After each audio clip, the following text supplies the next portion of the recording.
Like G, I am not going to answer the question on the exam paper.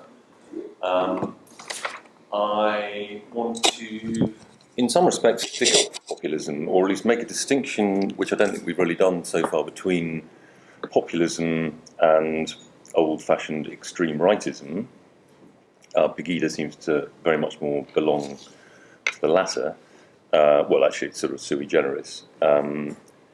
I think that in some ways populism is a kind of transitional pain, or a sort of symptom of an evolution in our politics.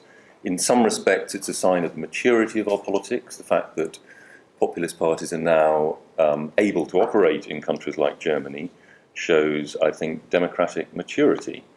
I think in Britain, the rise of UKIP actually is a sign of the Europeanization of our politics. I mean, 2 or 3 years ago, most people would have said, well, Britain, well, not 2 or 3 years ago, 5 or 6 years ago, people would have said, Britain is slightly unusual in Europe, it doesn't really do coalition government, and because of first past the post, we don't have a populist movement. Now both of those things have been disproved. We've had a reasonably successful coalition government for the last 5 years. And we've also seen the emergence of a moderately powerful populist movement in UKIP. It's not likely to win many seats in Parliament, perhaps 3 or 4. I suspect its share of the popular vote will be a bit below 10%. But it has had, I think, a salutary effect on our politics, actually, for the reasons that I will explain. I think the emergence of... I would regard populism as a kind of...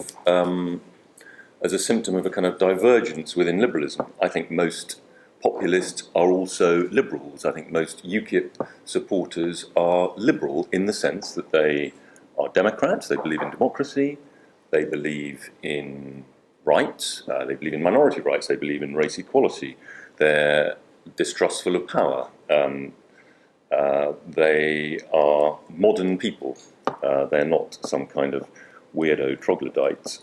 But I do think they represent a different, sort of social psychology in a way. They have a different set of priorities to what one might call the dominant liberalism in our society, which, for the sake of a better term, I will call metropolitan liberalism. And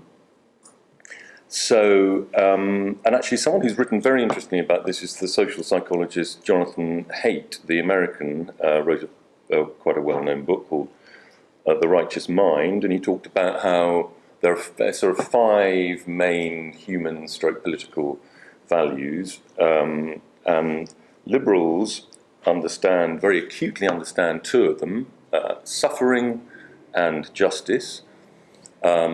Conservatives, or in my language, popular liberals, understand those sentiments too, but they also understand other things that liberals struggle to understand: in-group loyalty, authority, and the sacred. So just to pursue this distinction between metropolitan and popular liberalism, I do think, and it's a cliche really, that as left and right still matters in many respects, but it's receded somewhat in the politics of most of our countries, and I think new divisions, partly cultural divisions, have emerged, and a gap has opened up between what one might call the secular, liberal, graduate, baby boomer worldview that tends to dominate our political parties and governmental institutions, and the mass of ordinary citizens. And UKIP has emerged into that gap in Britain.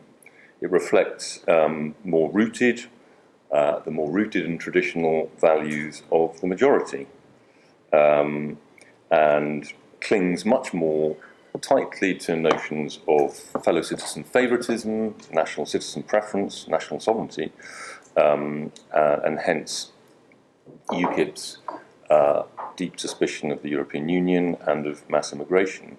And this gap that's emerged in our politics is a particular problem for the left. I think it's a problem, or it's an issue for all political parties. It's a particular problem for the left, because I think it sort of finally marks the death knell. It's been dying for a long time, but it marks the death knell between the old social democratic coalition between the liberal middle class and blue-collar Britain, and what one might call the Hampstead-Humberside alliance, for a nice bit of alliteration, essentially doesn't exist any longer. Perhaps it does actually in Newcastle, maybe one of the few places where it lingers on. That's because you don't really have much of a middle class in Newcastle. You don't have a middle class in Newcastle. Well, not a very big actually. one. Not a very big one.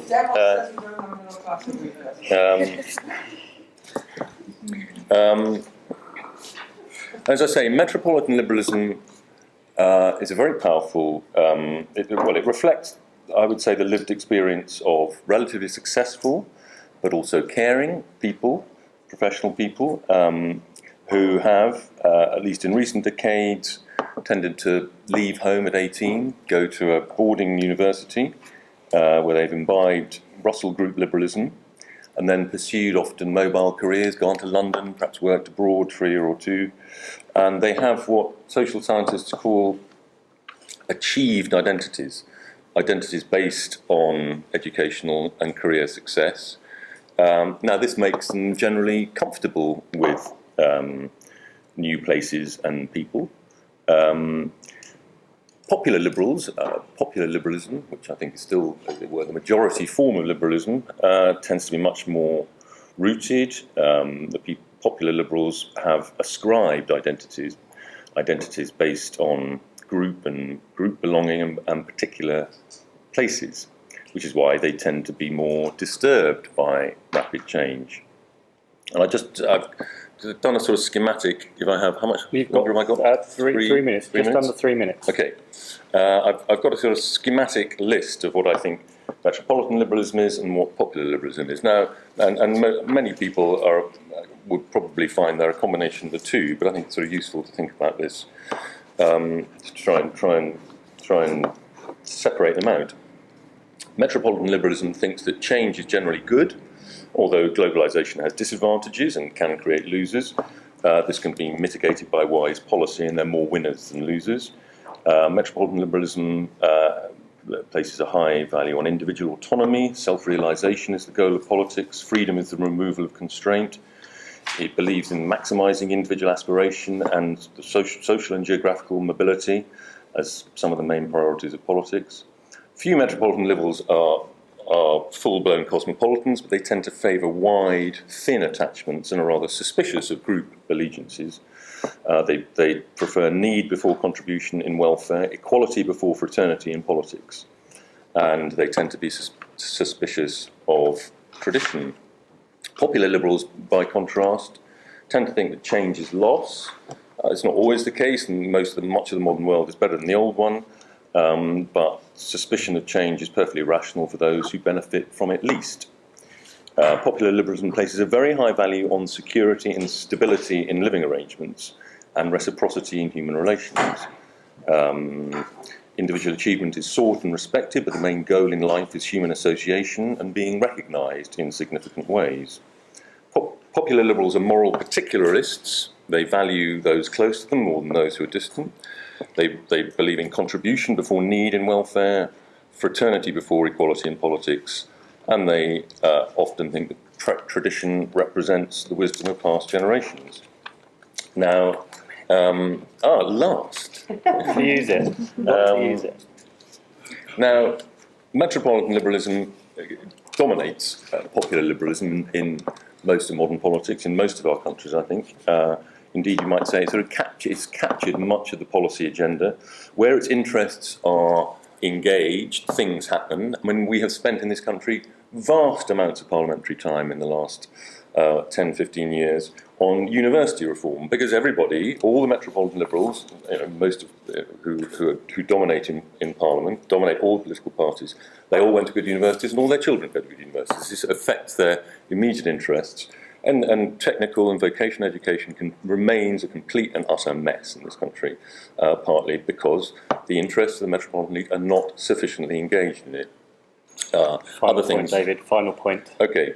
Well, as I say, when the Metropolitan Liberals' interests are engaged, things happen. When their interests are not engaged, they don't. Like lack of proper immigration controls, lack of house building, failure to create a more contributory welfare state, failure to create a social care system that works well, and failure to create a more family-friendly tax benefit regime, at least in this country.